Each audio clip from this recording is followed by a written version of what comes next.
Bueno, muy bien. Entonces, hoy vamos a ver la última clase de difracción. Y con esto vamos a terminar entonces lo que sería la parte teórica. La clase del viernes, el tiempo se lo voy a dejar para que ustedes lo aprovechen con los chicos de la práctica, ya que la semana que viene tienen los parciales, ¿saben? Así que si quieren después, al final de la clase, hablamos un poquito de cómo sería el final, pero la idea es terminar hoy. Bueno, entonces recordemos un poquito cómo llegamos al tema de difracción. ¿Se acuerdan que lo que estuvimos viendo las últimas clases tenía que ver con entender cuál era el patrón de interferencia producido por un número dado de fuentes, por n fuentes? Por ejemplo, acá tenemos un arreglo lineal de 12 fuentes puntuales. Y de lo que se trataba todo, básicamente, era de entender, si yo miro, observo la emisión en una dirección dada, o sea, se ve el puntero, ¿no? El mouse. Sí, sí, se ve. Bueno, la emisión en una dirección dada, definida por este parámetro θ, me concentro en este manojo de rayos paralelos. Es evidente que los distintos rayos tienen diferencias en el camino recorrido debido a estas porciones rojas que van recorriendo de más de acuerdo a la fuente de que se trata.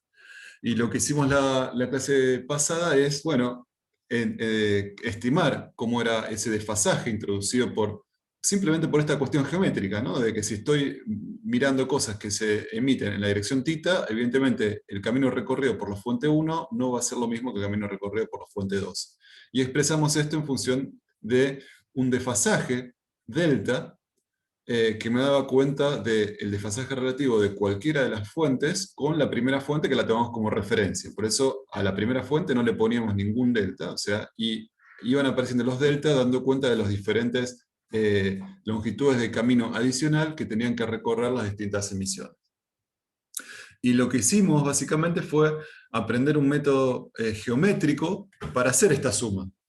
Perdón que se vaya lo de arriba. Para hacer esta suma de contribuciones que obteníamos para un delta dado, que es decir, para un θ dado, ¿está bien? Aprendimos a sumar esto de manera geométrica utilizando el concepto de fasores. Entonces, a cada término de esta suma le asignábamos un vectorcito que llamamos en realidad fasor.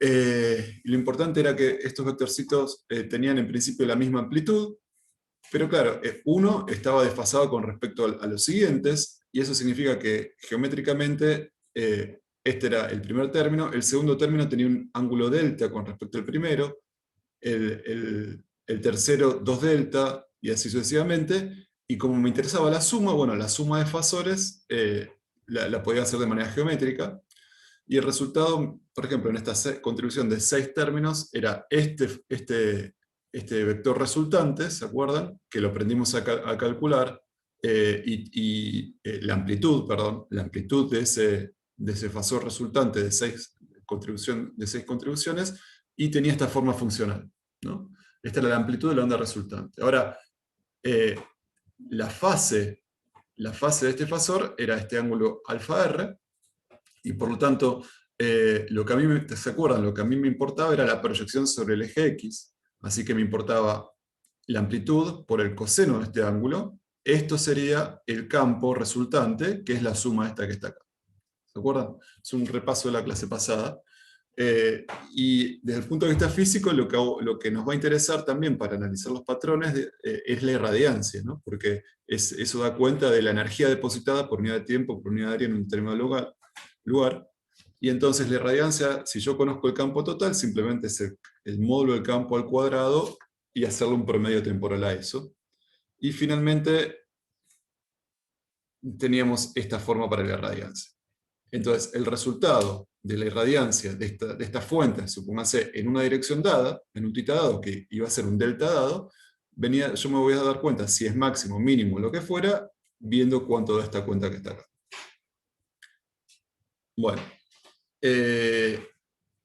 aprendimos también a analizar dónde están los máximos y dónde están los mínimos. Aprendimos que había bastante información en los mínimos. De hecho, a ver. sabemos que el número de mínimos entre dos máximos principales, ¿se acuerdan? Era igual al número de fuentes menos 1, ¿está bien? Que estaban emitiendo. Y además nos concentramos también en esta campana principal, y fíjense que el ancho en deltas de la campana principal viene dado por un 0 a la derecha y un 0 a la izquierda. La posición de este mínimo y de este mínimo me define el ancho del pico principal. ¿Y qué es el pico principal? Son los deltas donde mayoritariamente se deposita la energía, porque son los donde tengo mucha irradiancia. Entonces, el ancho angular tiene mucho que ver con cuánto vale esta cantidad, que es 2pi sobre n. ¿Tá? Entonces, fíjense, esta cantidad es 2pi sobre n. Fíjense que cuanto más fuentes tengo, más angosto es la campana principal, y eso quiere decir que soy capaz de direccionar la energía, mucha energía, en una dirección bien determinada. ¿Tá? Me hacen preguntas si quieren, si les va resonando cosas. Y también lo que estuvimos viendo es, bueno, ¿por qué será que, está bien, matemáticamente esta ecuación se hace 0 en 2pi, cuando delta es 2pi sobre n, ¿no? Porque fíjense, cuando delta es 2pi sobre n, acá me queda seno cuadrado de pi, abajo me queda seno cuadrado de pi sobre 2, así que tengo 0 sobre 1, esto es 0. Es claro que matemáticamente acá tengo el 0 este que está acá. Pero el sentido geométrico, recordando de dónde viene toda esta cuenta, que es de sumar fasores, en definitiva, es que cuando delta es 2pi sobre n, cuando yo sumo las contribuciones de las n fuentes que tengo, lo que termina pasando es que las n fuentes se anulan efectivamente, porque termino de dar la vuelta, ¿no? La vuelta completa. Entonces, y así es como se produce el mínimo. Por cada contribución, yo tengo una que es la anticontribución en una de estas fuentes, y por lo tanto va a interferir constructivamente, y por lo tanto eso va a pasar para todas las que tengo, y se van a ir anulando, y por eso se produce este 0 que está acá. Muy bien. Sigamos en este pequeño repasito. Vimos también que los máximos, la altura de los máximos tenía que ver también con el cuadrado del número de fuentes. Si tengo 5 fuentes, por ejemplo, el máximo, la irradiancia máxima va a ser 25 veces la irradiancia de una sola de las fuentes, o sea, 5 al cuadrado, porque la irradiancia máxima iba como n cuadrado. Bueno, básicamente eso es lo que vimos. Y en definitiva, esta expresión me dice cuál es la irradiancia para un delta dado. Pero hablar de un delta es hablar también, en definitiva, de un tita dado, un seno de tita dado. Así que con esta expresión yo sé en cualquier dirección cuál es la irradiancia que espero obtener. ¿Estamos de acuerdo hasta ahora? Sí, sí. Buenísimo. Muy bien. Bueno, vimos dónde estaban los máximos, y angularmente también dónde estaban los mínimos. ¿Saben? El máximo de orden 0 está, por ejemplo, en esta situación hacia arriba, cuando θ es igual a 0, y la condición de mínimo habíamos dicho que sucedía cuando delta era 2pi sobre n. Ese era el primer mínimo, el que delimitaba la campana principal. Cuando yo reemplazo quién es delta en función de en qué ángulo tengo que mirar, la ecuación es k de seno del ángulo, ese θ mínimo, tiene que ser igual a 2pi sobre n. Y entonces,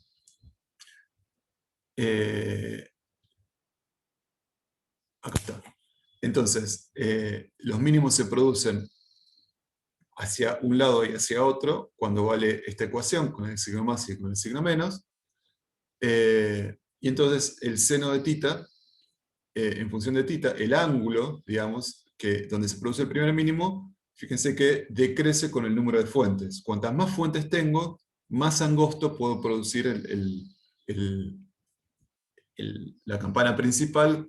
Entonces con más definición puedo dirigir la energía a una dirección bien definida.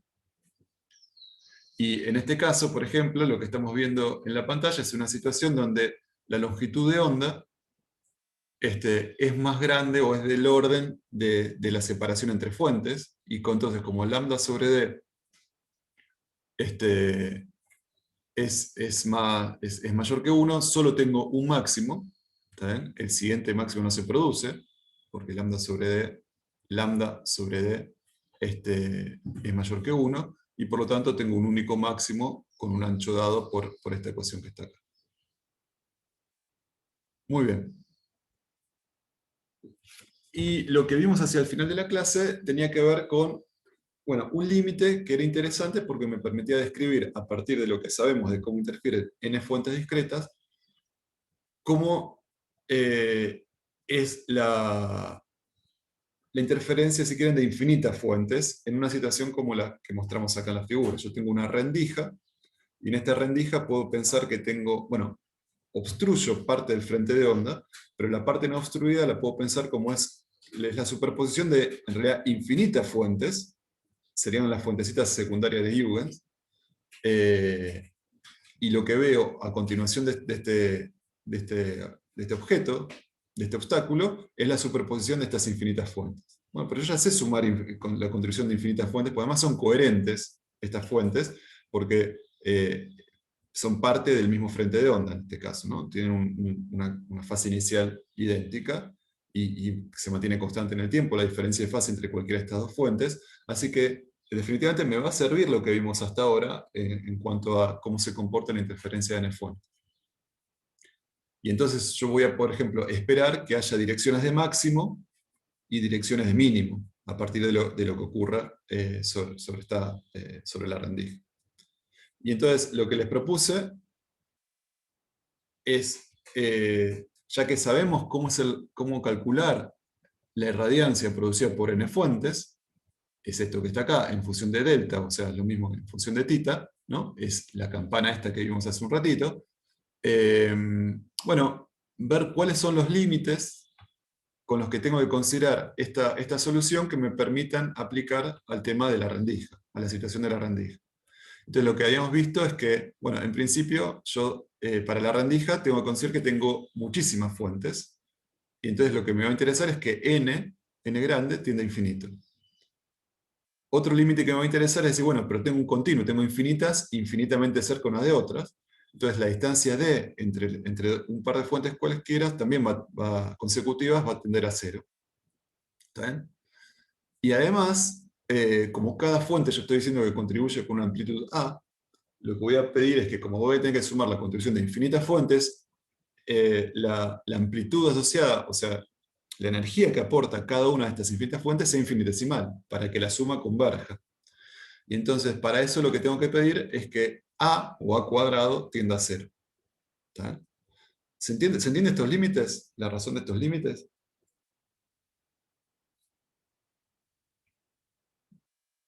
Sí, sí.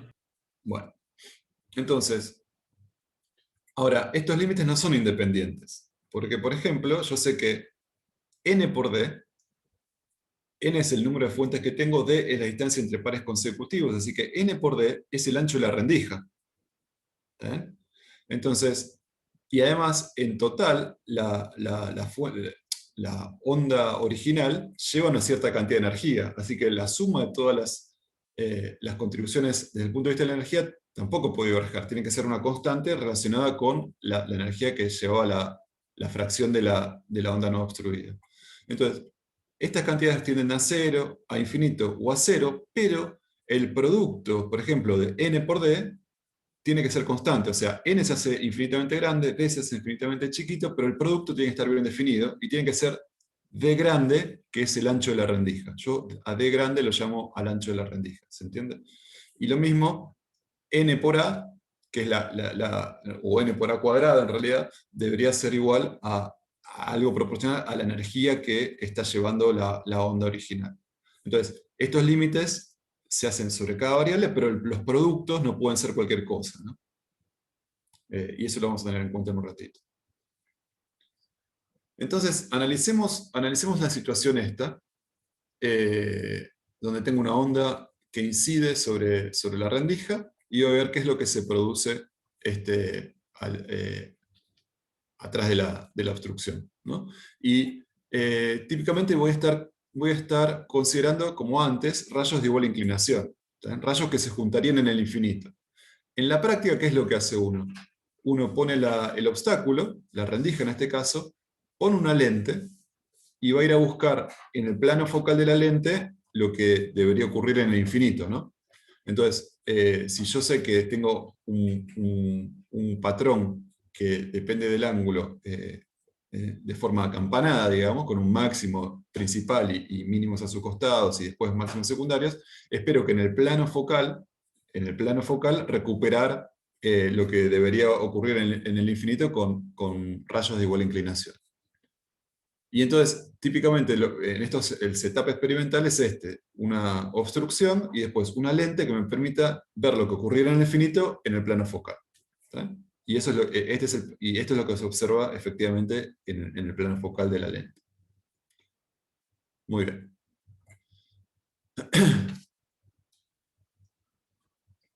Entonces, una primera aclaración, que es la siguiente.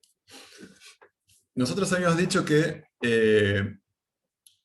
la campana principal en esta situación el máximo estaría en θ igual a 0, o sea, estaría justamente en la dirección de propagación de la luz. Acá estaría centrado el ancho, el centro de la campana principal. Y después me voy para arriba, me voy para abajo y voy hasta que llego un mínimo para un lado y un mínimo para el otro. Esas son las direcciones de mínimo. ¿Está bien? Las direcciones de mínimo, ¿se acuerdan?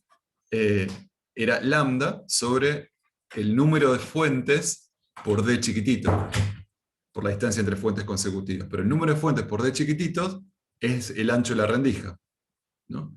Entonces, los mínimos los voy a tener en lambda sobre el ancho de la rendija para un lado y lambda sobre el ancho de la rendija para otro. ¿Está bien? ¿Me siguen con eso? ¿Se podría repetir? Sí.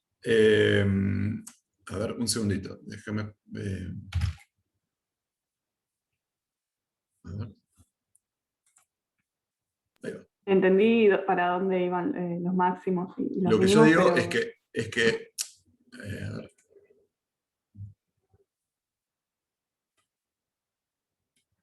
un segundito. Acá, los mínimos, la ecuación de mínimos, ¿está bien? El ancho de la campana, eh, ¿se acuerdan? Los mínimos, la ecuación estaban en lambda sobre n por d. ¿Está bien? A ver, un segundito que no sé por qué cerré esto y ahora lo necesito. Acá.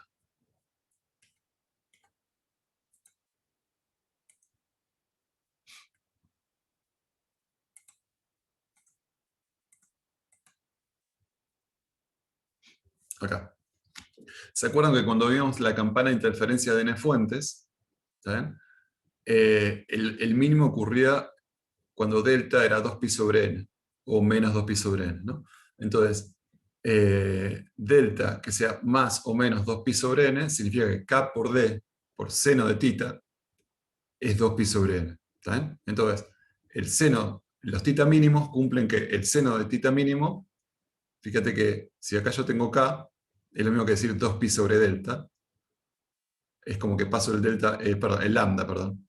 Paso el lambda para este lado, el 2pi se me va y me queda la ecuación de que seno de θ es lambda sobre n por d.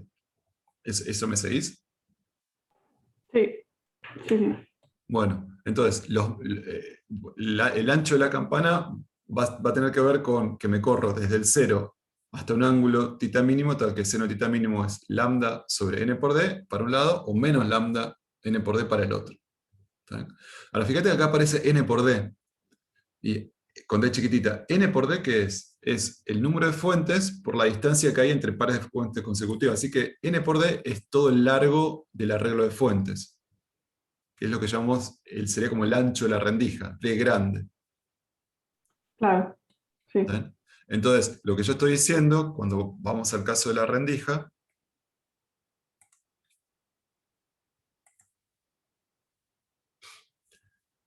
es que es la misma ecuación. Seno de θ mínimo, por un lado está para lambda sobre el ancho de la rendija, o menos lambda sobre el ancho de la rendija. ¿Está bien? Si miro en esta dirección tengo un mínimo, si miro en esta dirección tengo el otro mínimo, y en el medio está el máximo. ¿Está bien? Entonces, lo que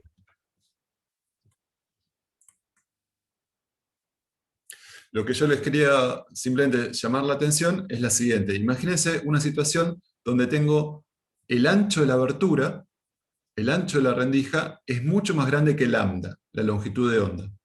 ¿Está bien? Por ejemplo, si ustedes tienen una puerta, la longitud de la puerta tiene... el tamaño de la puerta es del orden del metro, de la abertura, y la longitud de onda de la luz es muchísimo más chiquitito, ¿no? Son 10 órdenes de magnitud más chiquititos. Entonces, evidentemente, el ancho de la abertura en esa situación es mucho más grande que el lambda. Entonces, fíjense qué pasa con eso. Lambda sobre D, en el límite de que el ancho de la abertura sea mucho más grande que lambda, es prácticamente cero. ¿Está bien?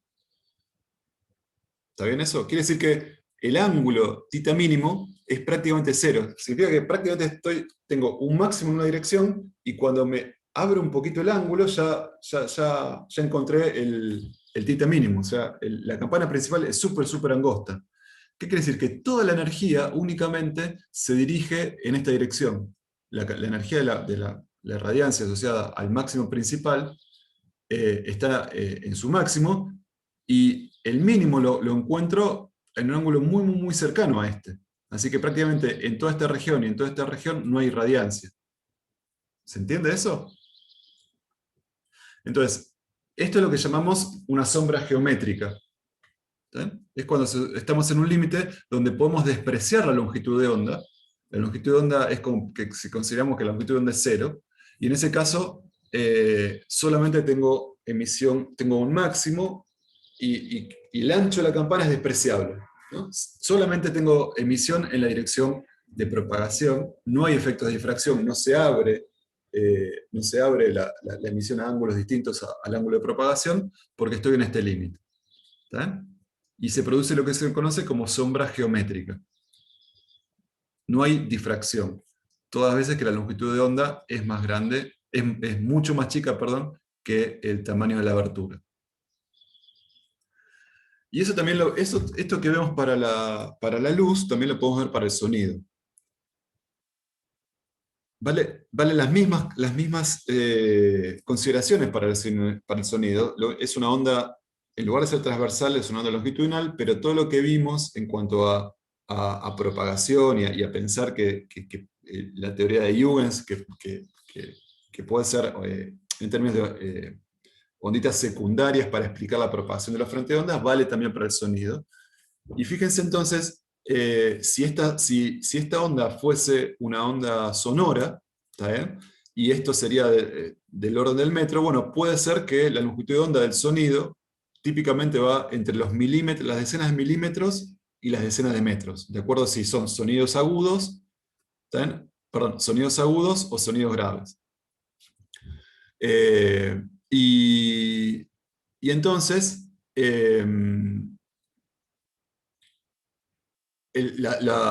los sonidos graves tienen longitudes de ondas, acá digo, longitudes de ondas más grandes, más grandes que están acá. Entonces acá vemos, por ejemplo, una situación donde tenemos una emisión de longitudes de ondas más cortas, que serían sonidos, y entonces una abertura para esa situación, como esta que está acá, estaría en el límite este que les digo, ¿no? Esta abertura tiene del orden de metros, ¿está bien? Pero la longitud de onda de sonidos agudos son del orden de los milímetros. Y entonces la longitud de onda es mucho más chica que la longitud de la abertura, por lo tanto, toda la energía va a seguir circulando como, sin difractarse, ¿no? Sin cambiarse, y va a seguir circulando como de forma geométrica, ¿no? Como el rayo, digamos, que viene para acá. Entonces, si yo estoy, por ejemplo, acá a la vuelta, no voy a escuchar, no me va a llegar la perturbación de esta longitud de onda, la longitud de onda azul que está acá. Pero una perturbación de una longitud de onda más grande, ¿está bien? De una longitud de onda del orden de la rendija que difracta, se va a producir la difracción, se va a producir esa campana que veíamos, esa campana de difracción, pero los mínimos ahora van a estar para una dirección distinta de cero, ¿no? Y voy a poder dirigir energía a regiones que no son las regiones de θ igual a cero, sino regiones que están dentro de este rango, del rango θ mínimo. ¿Está bien? Entonces, para esos sonidos me va a llegar energía a zonas donde desde el punto de vista geométrico no debería llegarme. Y entonces yo voy a poder escuchar situaciones, longitudes de onda suficientemente largas que son asociadas a los sonidos más graves. ¿Está bien? O sea, lo que estoy diciendo no es nada nuevo, ustedes los conocen. Si ustedes tienen una linterna e iluminan a través del vano de una puerta, desde un lugar, no van a iluminar toda la habitación. ¿Está bien? Eso es porque la longitud de onda de la linterna es mucho más, de la luz, digamos, es mucho más chica que la longitud de onda de la abertura, y voy a estar en esta situación. Se produce una sombra geométrica. Acá no va a llegar luz. Pero si ustedes están aquí, digamos, y hablan, una persona que está acá atrás los va a escuchar. Y eso es porque la longitud de onda del sonido es comparable con la longitud de onda del obstáculo, y por lo tanto se va a producir una campana de difracción que lo que me está diciendo es que estoy mandando energía a zonas fuera de la consideración geométrica, ¿no? Estoy mandando energía a ángulos distintos de cero. Y ese es un efecto que se llama efecto de difracción, típicamente, relacionado con el ancho no nulo de esa campana de difracción, cuando los efectos de la difracción empiezan a ser considerables. Y eso tiene mucho que ver con que lambda empieza a ser del orden de D. En esa situación empieza a manifestarse este tipo de efectos. ¿Se entendió? ¿Alguna pregunta con esto?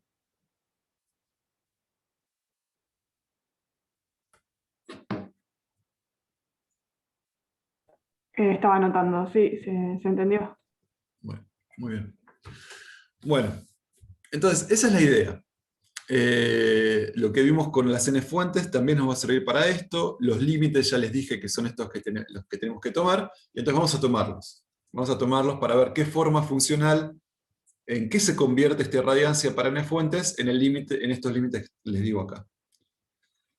Entonces, lo que tengo que hacer es tomar los límites. O sea, voy a tomar los límites de n tendiendo a infinito, d chiquita tendiendo a 0, a tendiendo a 0, considerando que n por d chiquita tiene que ser una constante, que es el ancho de la rendija, y el n por a también tiene que ser una constante relacionada con la cantidad finita de energía transportada inicialmente. Entonces tengo que hacer este límite, y vamos a hacerlo.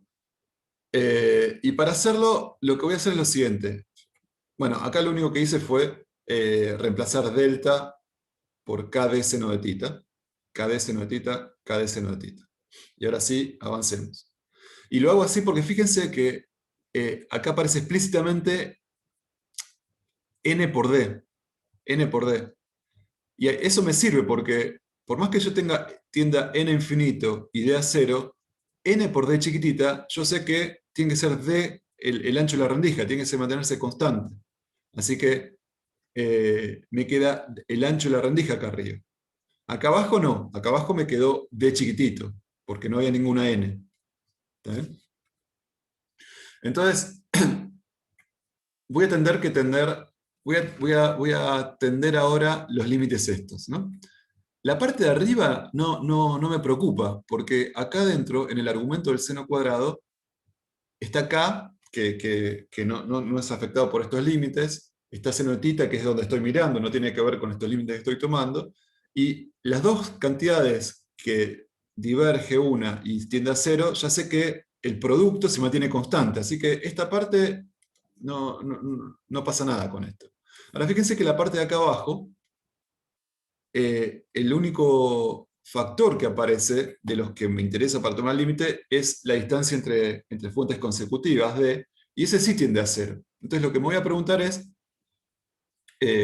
esta cantidad, ¿a qué tiende la de abajo cuando d tiende a 0? Bueno, cuando d tiende a 0, todo el argumento, o sea, lo que sería el ángulo sobre el cual estoy tomando el seno cuadrado, tiende a 0.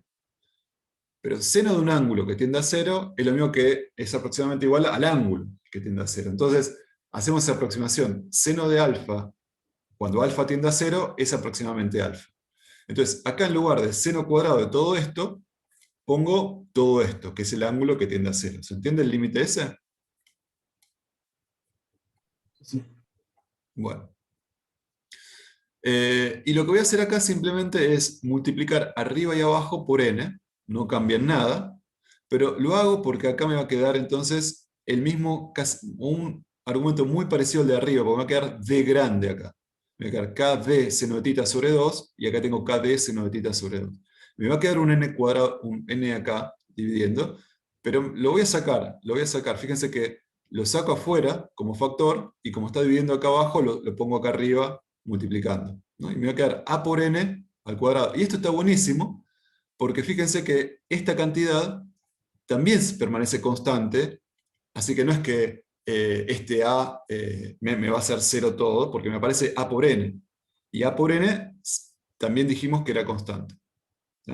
Entonces, en definitiva, al hacer el límite, este límite que está acá, para calcular la irradiancia de la rendija, me va a quedar, bueno, una constante, que era n veces a, es esta constante que pongo a cursiva cuadrado sobre 2, y después me va a quedar seno cuadrado de k, el ancho de la rendija, seno de tita sobre 2, y abajo me va a quedar el mismo argumento este al cuadrado. Llamemos beta a este ángulo, kd seno de tita sobre 2, me va a quedar seno cuadrado de beta sobre beta cuadrado, y acá, bueno, la amplitud al cuadrado original sobre 2. Donde beta es k por el ancho de la rendija, seno de tita sobre 2. ¿Está? Entonces, en definitiva, la irradiancia de la rendija, y fíjense que el ángulo donde estoy mirando está metido en beta, es este seno de tita, ¿no? Es este seno de tita acá. Entonces, la radiancia de n fuentes que interfieren es esta que está acá. La irradiancia de haber tomado el límite para representar la situación de una rendija es esta que está acá. Matemáticamente son un poquito diferentes, aunque esta se desprende como límite particular de esta de acá arriba. ¿Se entiende? ¿El razonamiento? Sí, sí, se entendió. Bueno, muy bien. Entonces, esto era lo que teníamos para el caso de n fuentes. De hecho, esto es para el caso de 10 fuentes. ¿Sí? Esta cosa que está acá, si yo dibujo seno cuadrado de beta sobre beta cuadrado, en función de beta, me queda esta cosa que está acá. ¿Sí? En 0 tiene un máximo, de vuelta tengo una campana principal que se anula cuando beta es pi, ¿no? Porque cuando beta es pi, seno cuadrado de pi es 0, dividido pi cuadrado, esto es 0, y tengo el máximo este que está acá, perdón, el mínimo de radiancia para estos betas, para beta igual a pi o beta igual a menos pi. ¿Ven? Entonces, fíjense que cualitativamente es muy similar, tengo un máximo principal con máximos secundarios, ¿está bien? Y bueno, los mínimos bien definidos que me definen el ancho de la campana, en esta situación y también en esta situación. Muy bien. El ancho de la campana, de hecho, acá sucedía cuando delta estaba entre 2pi sobre n y menos 2pi sobre n, y acá cuando beta, que también acá está metido el ángulo, pero en términos de beta, va de menos pi a pi. Esto sería como el ancho de la campana principal. ¿Sí?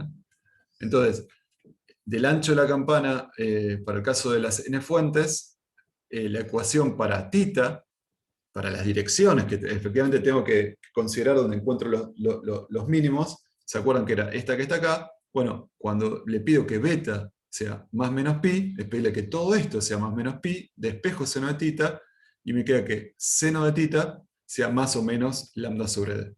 Entonces fíjense que físicamente las direcciones donde se producen los mínimos son equivalentes, porque n por d, chiquitito, era justamente el ancho de la rendija en este límite, es el largo de todo el arreglo de fuentes que están interfiriendo. ¿Se ve? Y esto tiene sentido porque, bueno, lo que está pasando es que los mínimos se producen justamente cuando doy la vuelta en el diagrama de fasores, y eso es exactamente la misma consideración en uno y otro caso. Muy bien. Y a eso me refiero con esto que está acá, para recordar que los mínimos de energía, los mínimos de irradiancia se producían en esas situaciones. Una aclaración. La irradiancia de la rendija aparece una función que se llama seno cuadrado de beta sobre beta cuadrado. A esta función, seno cuadrado de un ángulo sobre el ángulo al cuadrado, se la suele llamar sinc. Entonces, en algunos lados van a ver que la irradiancia es sinc cuadrado de beta, ¿no? Pero sinc es simplemente una manera de decir esto que está acá. Bueno. Y fíjense qué sucede. Déjenme mostrarles algo. A ver si era acá. Bueno, por ejemplo, en términos de la rendija, ¿no? Los ceros, yo les dije que los de ceros se producen cuando beta es pi o menos pi. ¿Está bien? Eso significa que seno de tita por el ancho de la rendija, que es esto que está acá, KD seno de tita sobre 2 es beta, ¿no? Entonces se tiene que cumplir esta ecuación para los mínimos. Por lo tanto, lo que se tiene que cumplir es lo que les decía antes, que D por seno de tita es más o menos lambda, ¿no? Cuando D, seno de... O sea, esta es la ecuación también que viene de acá. ¿Está bien? Entonces, los seno de tita mínimo es cuando cuando seno de tita es más o menos lambda sobre D, habíamos dicho que eso era una condición de mínimo. Simplemente lo que pongo es el D de este lado para mostrar lo siguiente. Esta cantidad ¿qué es? Fíjense, si este ángulo es tita, este ángulo que está acá es tita. Este ángulo que está acá es tita. Este ángulo de acá es tita. ¿No? Entonces, fíjense que este triángulo que está acá tiene al ancho de la rendija D como hipotenusa. Y este ángulo es tita mínimo. La tita que estoy considerando como tita mínimo. Entonces, fíjense que la hipotenusa por el seno de tita mínimo es la longitud de este cateto, del cateto opuesto. ¿Sí? La hipotenusa la hipotenusa por el seno de este ángulo es la longitud de este cateto. Entonces, lo que me dice esto es que la longitud del cateto, en la condición de mínimo, la longitud del cateto, ¿cuánto vale? Lambda. Vale lambda. ¿Está bien? Y eso significa que esta distancia es lambda. Entonces, recordemos lo que estamos viendo. ¿Cuál es la diferencia de fase entre este punto y este punto? Bueno, justo esos dos, los extremos, están en fase. ¿Está bien? Están en fase porque la diferencia de caminos entre el camino más extremo y este de acá arriba, que usaba como referencia, es lambda. Contribuyen constructivamente. Pero eso significa que el que está acá en el medio tiene una diferencia de fase con el primero de lambda sobre 2. Así que la interferencia del primero con este que está acá es totalmente destructiva. Ahora, una onda que está acá abajo, una onda emitida por este emisor, va a estar a contrafase del emitido con este emisor. Y la emitida por este emisor va a estar a contrafase del emitido por este emisor. Y así sucesivamente. Entonces, justo en esta dirección sucede que voy a encontrar que lo que emite uno es emitido a contrafase por otro, que lo encuentro más abajo. Justamente es el diagrama de fasores que donde voy la vuelta, para la construcción de uno, siempre va a aparecer otro para el otro lado. Entonces, esta es otra manera de ver, de entender por qué en estas direcciones son donde ocurren los mínimos, estos mínimos que están acá. ¿Se entiende esto que les quise decir? Sí. Perfecto. Muy bien. Bueno, el mínimo se produce porque en esta dirección, por cada fuente secundaria, hay otra que emite a contrafase, cosa que ya habíamos anticipado viendo el tema de los fasores, ¿saben? Que también se aplica acá. Bueno, hasta ahora estuvimos viendo este dibujito, que es un dibujito plano, ¿está bien? Donde nos servía para entender qué pasaba cuando obstruíamos parte de un frente de onda y dejamos pasar solamente otra parte de ese frente de onda. Pero este es un problema dimensional. En realidad, las rendijas tienen, en principio, tienen dos dimensiones, ¿no? Una dimensión que es mucho más extensa que otra. Entonces podemos pensar que la restricción, digamos, del frente de onda es mucho más importante, en este caso, en la dirección horizontal que en la dirección vertical. ¿Está bien? Entonces, lo que vamos a ver en estas situaciones es un patrón que tiene que ver con lo que pasa en esta dirección. ¿Está bien? Por lo tanto, lo que vamos a ver es unas franjas, o sea, el patrón de máximos y mínimos, una campana de difracción central, mínimos y después máximos secundarios, mucho más chiquititos, en la dirección horizontal también, que es la dirección donde estamos justamente tapando más salvajemente, si quieren, el frente de onda. Y en esta dirección, que es mucho más grande, podemos pensar, en principio, podemos despreciar este efecto de difracción. ¿Está bien? Entonces, lo que vemos es una serie de franjas con cierta amplitud, digamos, pero mayoritariamente el cambio se ve a lo largo de la dirección horizontal, que es la dirección donde se está produciendo justamente la obstrucción y vale todo lo que estoy viendo hasta ahora. Pero hay rendijas que no tienen esa simetría. Son rendijas que, por ejemplo, como las que están acá, donde las dimensiones horizontales y verticales son comparables.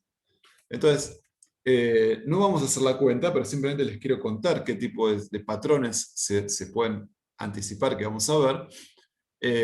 Y son de este tipo. El problema ahora se vuelve bidimensional. Estoy recortando el frente de onda tanto en el eje Y como en el eje X, y lo que voy a tener entonces es un efecto de las distintas contribuciones a lo largo de las fuentes secundarias, así o horizontales. Y por lo tanto voy a tener un patrón que es la combinación de las dos cosas. ¿Está bien? Los dos patrones van a colaborar generando un máximo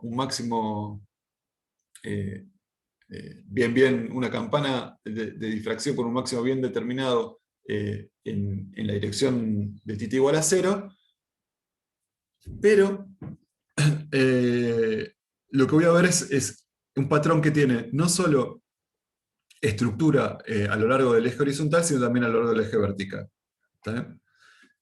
Y esto lo dibujo cerca de la rendija, pero en realidad acuérdense que estamos viendo lo que sucede con rayos paralelos, así que es lo que sucedería muy lejos en el infinito, o si pongo una lente y observo en el plano focal de la lente.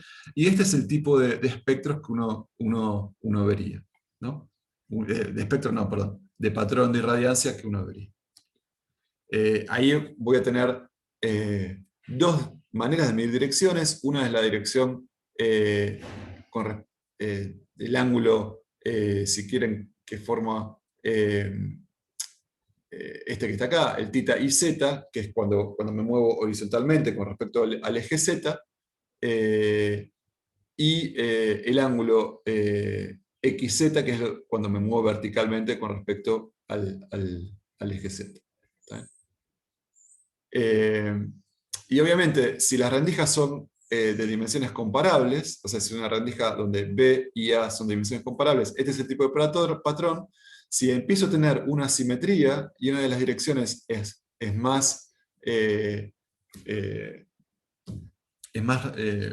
impone una restricción más severa al frente de onda que pasa, o sea, la rendija es más angosta, en este caso horizontal, bueno, la difracción va a ser más importante en el sentido horizontal.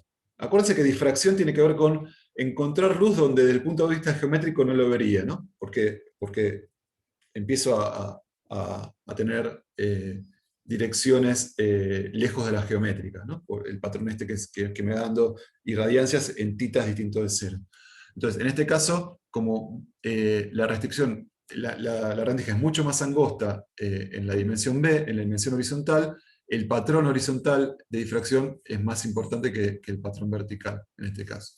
Que sí lo aprecio, pero no es tan extenso. ¿Está bien? Y si A fuese muy, muy, muy grande, directamente estas cosas no se producirían porque en la direccionalidad vertical yo tendría el caso de sopa geométrica. ¿Está bien? Entonces vería simplemente una franja relacionada con lo que pasa, relacionado con la obstrucción en el sentido horizontal.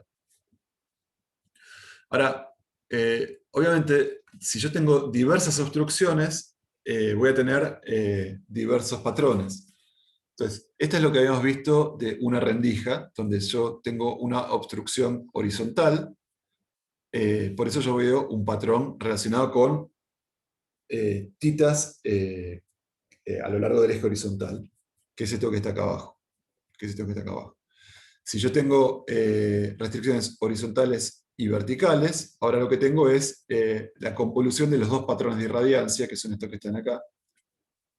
¿Bien? Ahora, una rendija hexagonal, fíjense que yo tengo, puedo pensar como que tengo restricciones a lo largo de tres ejes, este eje y este eje. Entonces, son como tres rendijas, ¿no?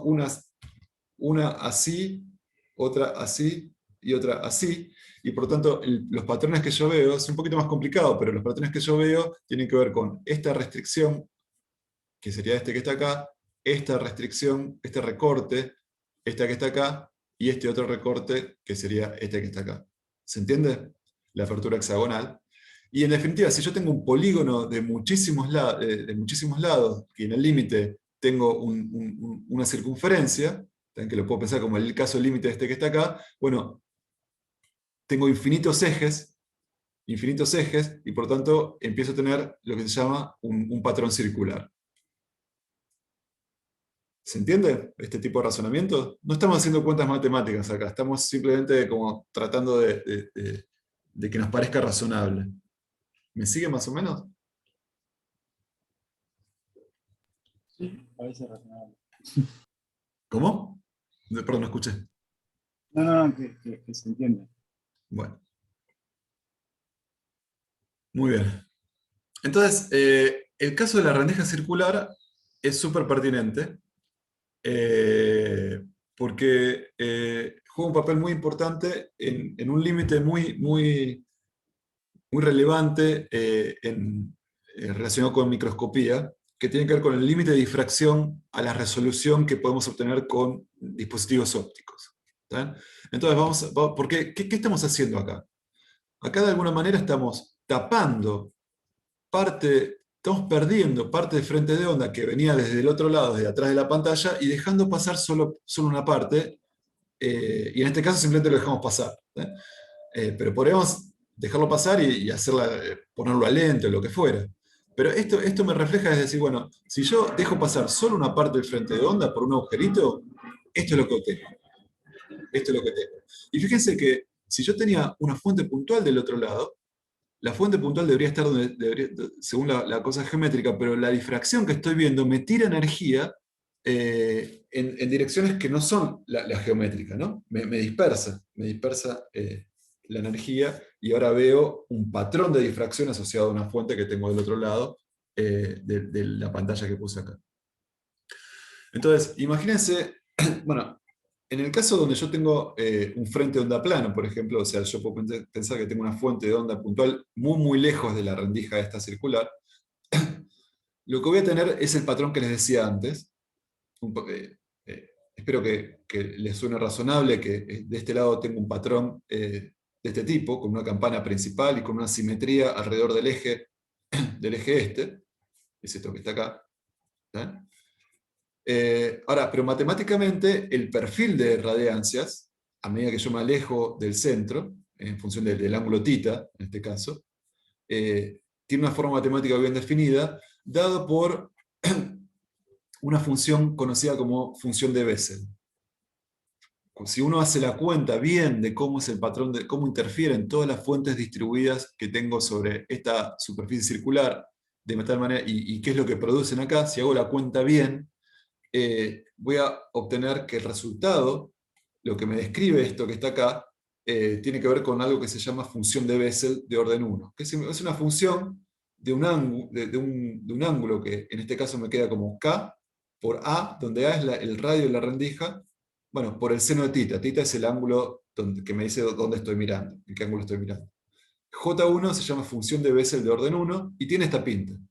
Fíjense que también es de la familia de funciones que tienen una campana principal, máximos secundarios mucho más chiquititos y una campana principal de un ancho dado, ¿no? En función de este ángulo, la función de Bessel, o sea, en función de ese ángulo, la función de Bessel tiene las mismas características de las que les decíamos antes, de las que iban apareciendo.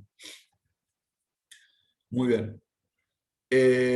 Y entonces, la función de Bessel, vista en una pantalla, con la simetría de revolución alrededor del eje de simetría de la abertura, me define lo que se llama un disco de Airy. Este es el patrón de difracción producido por una rendija circular, para, acuérdense, lejos, o sea, para rayos de igual inclinación, o sea, difracción de Fraunhofer se llama esa, difracción de campo lejano, produce este tipo de distribución de irradiancia. Tengo la máxima cantidad de irradiancia, fíjense que este máximo, si este es 1, fíjense que los mínimos secundarios, este que está acá es de orden de 0,01. O sea, es 2 órdenes de magnitud más chico que, entre 50 y 100 veces más chico que la irradiancia que yo consigo acá. Así que este máximo realmente es el máximo principal. Esto es 50 veces menos intenso que esto que está acá. ¿Sí?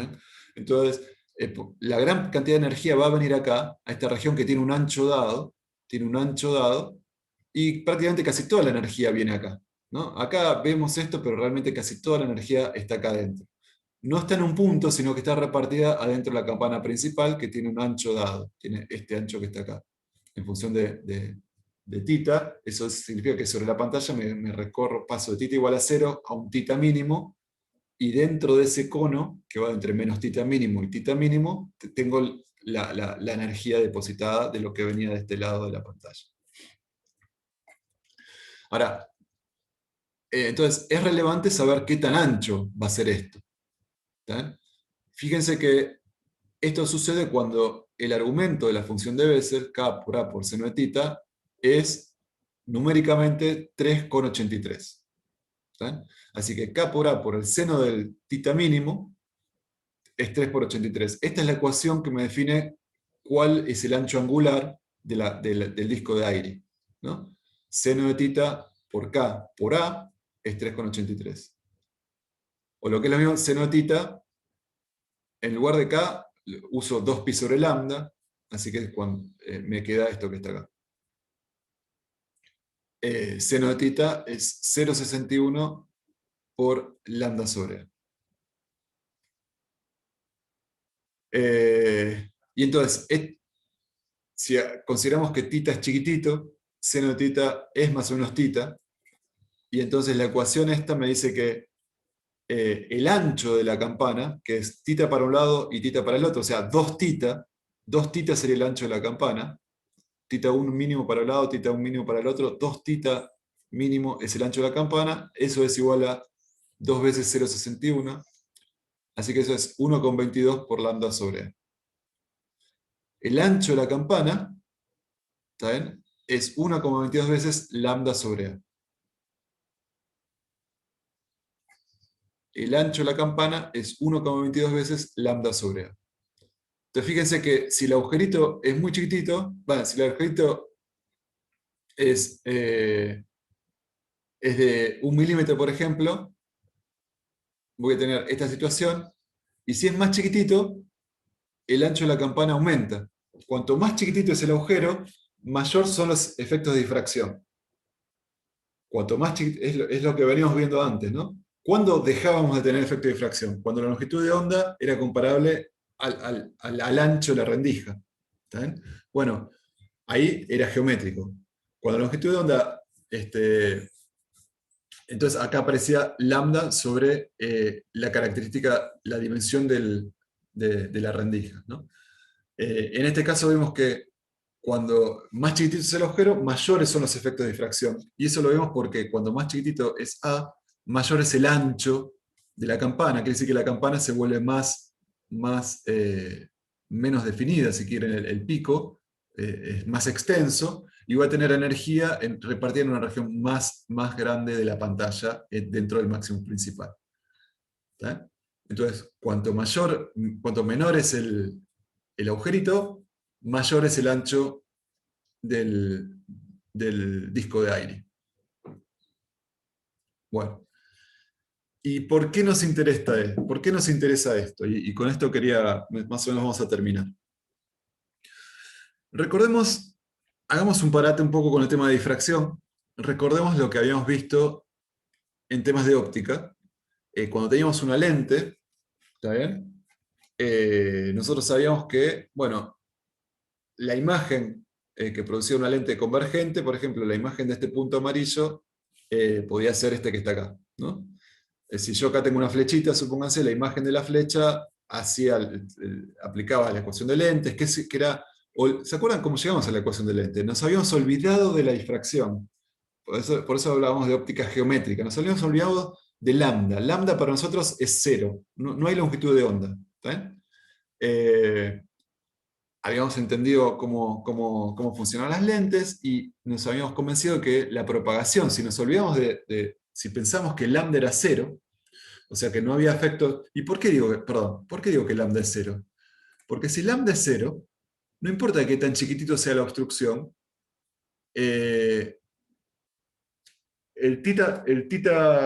si lambda es 0, el θ mínimo es 0. Significa que la campana de difracción es un piquito, simplemente, y toda la energía va acá adentro. O sea, tengo sombra geométrica. ¿Se acuerdan? Entonces, pensar que estoy en óptica geométrica es pensar que estoy con lambda igual a 0. Entonces, nosotros habíamos hecho eso y habíamos encontrado reglas para ver cómo, con longitudes de onda igual a 0, los frentes de onda se deformaban de acuerdo a estos elementos que podíamos sacar. Y la imagen, por ejemplo, de una flechita que está empezaba en la parte celeste y terminaba en la amarilla, daba una flechita puesta acá. ¿Está bien? Ahora, si salimos de la aproximación de lambda igual a 0, sería la aproximación de óptica geométrica, ¿qué es lo que sucede ahora? Bueno, en realidad, lo que tenemos que tener en cuenta es que la lente esta es finita en dimensiones. Quiere decir que de todo el frente de onda no voy a estar procesando todo el frente de onda, sino parte del frente de onda. Es como si bloqueara esta parte que no pasa por la lente y dejara pasar esta que está acá. ¿Está bien? Entonces, ¿pero qué pasa? Ya vimos que cada vez que hacemos eso, tenemos que considerar que estoy tapando parte del frente de onda y tenemos que considerar como que lo que pasa, lo que no está obstruido, interfiere como vimos antes. En particular, y entonces aparecen efectos de difracción. Entonces, en este caso particular, lo que puedo pensar es que, además de, bueno, le estoy agregando acá un desfasaje, estoy quebrando los rayos, como ya vimos antes, pero además, la luz está pasando por una rendija circular. Estoy tapando todo lo que no está abarcado por este área, y a todos los efectos de la difracción estoy haciendo pasar la luz por una rendija circular. Por lo tanto, de todos los rayos, por ejemplo, que salen del punto amarillo, estos que están acá los estoy tapando, estoy dejando pasar estos que están acá, ¿no? Y lo mismo con el azul, estoy tapando varios y dejando pasar estos que están acá. Estoy difractando. Entonces, estoy difractando por una rendija circular de radio a chiquitito, que es el radio de la lente, supónganse, este radio que está acá. Pero entonces, lo que yo vi es que cada vez que obstruyo un frente de onda con una rendija, del otro lado tengo un patrón de difracción. Y si la rendija es circular, voy a tener el patrón de difracción que vimos hace un ratito. O sea, la imagen de este punto azul, por ejemplo, no va a ser el punto azul, porque ahora va a ser un disco de aire, ¿no? Esto que está acá. Esto que está acá. La imagen de un punto no es un punto, sino el patrón de difracción producido por esta rendija circular, digamos, de radio A. Por lo tanto, la imagen de un punto no es un punto, sino es un disco de aire. ¿Está bien? Me ensancha el punto. Tengo una campana ahora de un ancho angular 1,22 lambda sobre A. el límite de óptica geométrica, de vuelta, el ancho angular de esto que está acá es 0, porque lambda es 0. Si yo desprecio la longitud de onda para despreciar los efectos ondulatorios, no tengo efecto de difracción y la imagen de un punto puedo considerar que es un punto que está acá. Pero cuando esto deja de ser 0, ¿comparado con qué? Comparado con esto, ¿está? No voy a poder despreciar el hecho que en realidad, lo que se produce en realidad es un patrón de difracción que me hace presente una distribución de energía dentro de un área asociada al radio del manchón del patrón de Airy del máximo principal. Entonces, ahora tengo una situación que quizás tengo que prestar atención si los puntos originales estaban muy cerca. Porque como la imagen de dos puntos, de cada punto ahora es una mancha, más o menos bien definida, pero una mancha al fin, quizás cuando estos dos puntitos están muy cerca, estos dos también estén muy cerca, una mancha, un disco de aire se empieza a overlapear por la otra, y voy a dejar de ver voy a dejar de apreciar que tengo dos puntos acá, no los voy a poder resolver cuando estos dos círculos se empiezan a solapar unos con otros. Entonces, si la separación entre puntos es chiquitita, puede que los dos patrones de Airy se empiecen a superponer y veo un único manchón como imagen, y ahí es donde yo digo que alcancé lo que se llama el límite de resolución impuesto por la difracción. ¿Se entiende? ¿Se entiende la idea de por qué la difracción impone un límite a la resolución de los sistemas ópticos?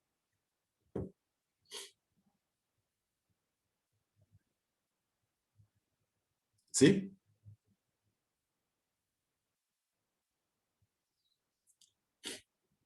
¿No? Sí, sí, un poco así. Un poco sí, un poco no. Bueno, a ver, lo que les digo es lo siguiente. A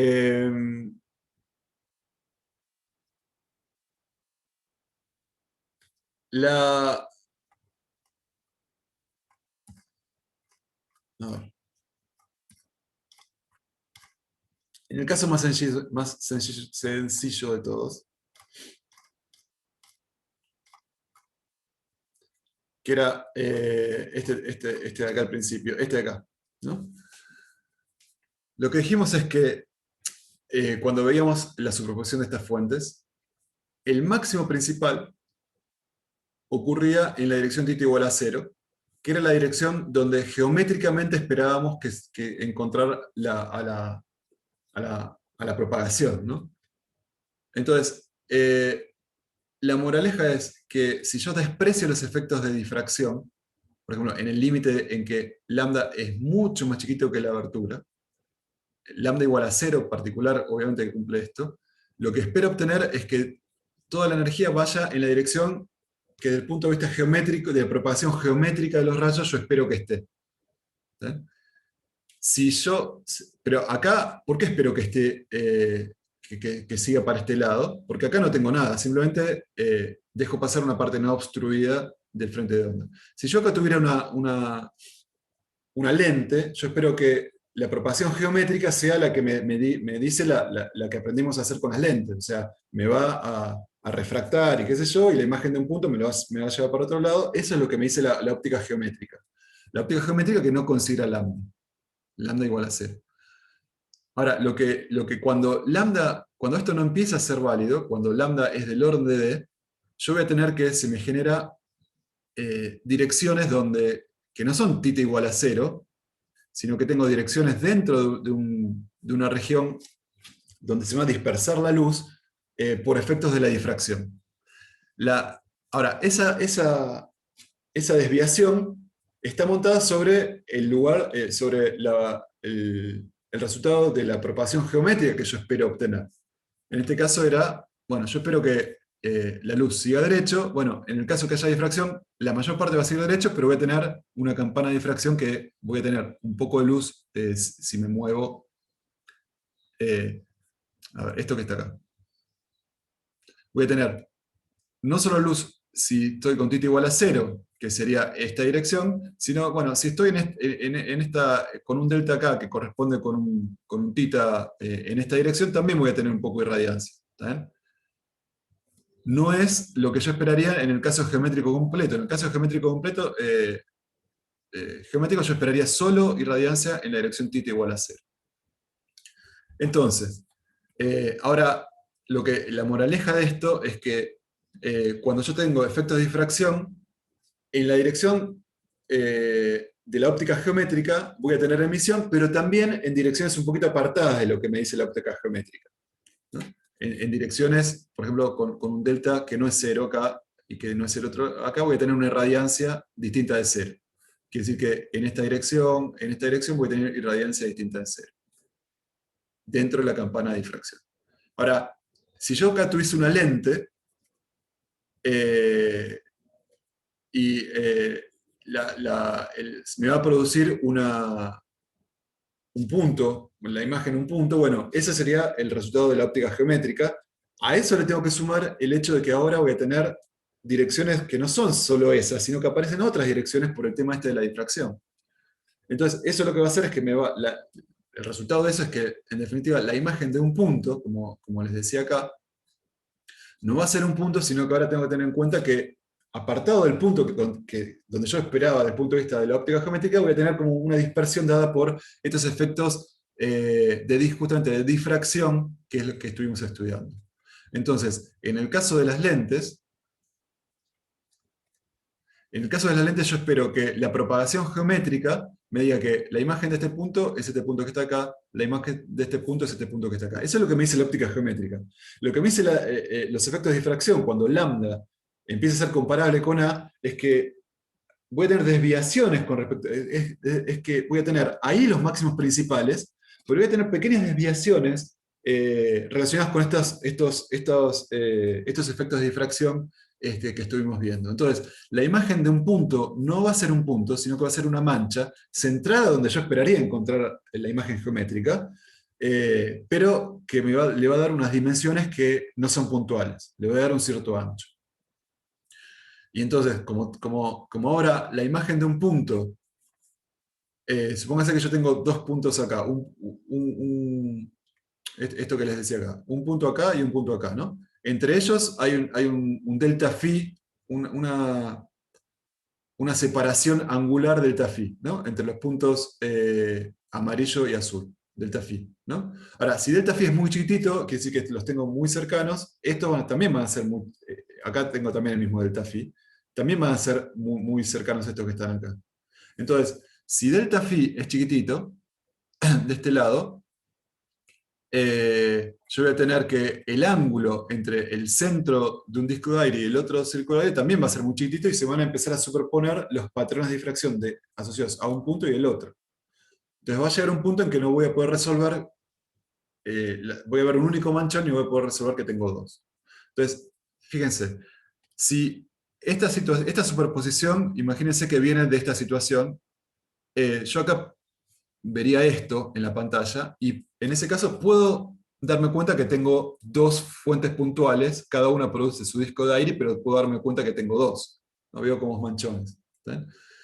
Si considero situaciones donde la separación angular es más chiquita todavía, bueno, un disco de aire se va a superponer más con el otro, y en esta situación fíjense que el máximo de uno justo coincide con el mínimo del otro, ¿no? El máximo de uno coincide con el mínimo de otro. Y esta situación, bueno, todavía puedo darme cuenta que son dos.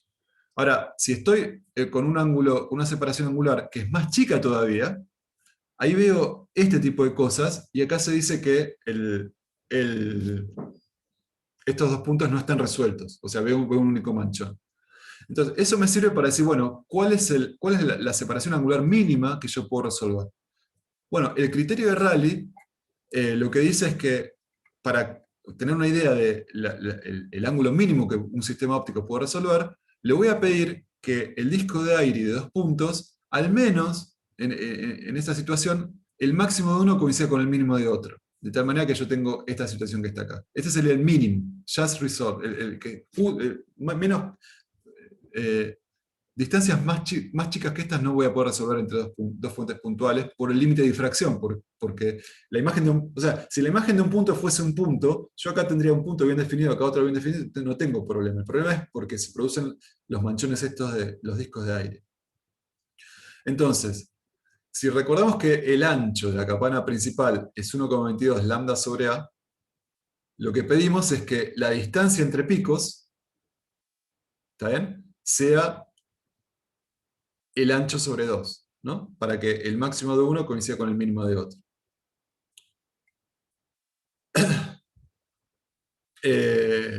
Perdón, lo que pido es que la distancia entre picos sea la distancia entre el pico y el mínimo. La distancia entre picos sea la distancia entre el pico y el mínimo, justamente para que un pico coincida con el mínimo de otro. ¿Está bien? Entonces, lo que voy a pedir es que la distancia angular, el fin mínimo, sea igual al ancho del pico medio angularmente, ¿no? Entonces, y esto es el mínimo ángulo que puede resolver un sistema óptico dado por el límite de resolución de la difracción. Y entonces, mi sistema óptico voy a poder decir que va a resolver en el sentido de Rayleigh, o sea, con este criterio, 2 puntos, si su separación angular, medida de la lente, es mayor a este límite que está acá, ¿no? Si es mayor a este límite que está acá, esta mancha va a estar más alejada de esta, de tal manera que voy a estar en una situación como esta. ¿No? O sea, lo que voy a pedir es que la separación angular sea mayor a 1,22 lambda sobre A. Entonces fíjense que yo con longitudes de onda más cortas, más chiquititas, voy a poder resolver cosas que están más juntas, ¿no? Porque el límite de resolución va a ser más chico, voy a poder resolver cosas que sean más juntas. Y bueno, y siempre que no use aberturas muy chiquititas también, eso me va a favorecer a poder resolver cosas con menor delta phi, ¿no? Con menor delta phi porque me va a tirar para abajo el límite de resolución que es este que está acá. Entonces, bueno, a ver. ¿Alguna pregunta?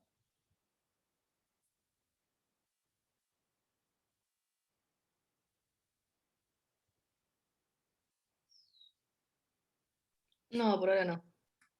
Bueno. Bueno, entonces extendí un poquito la,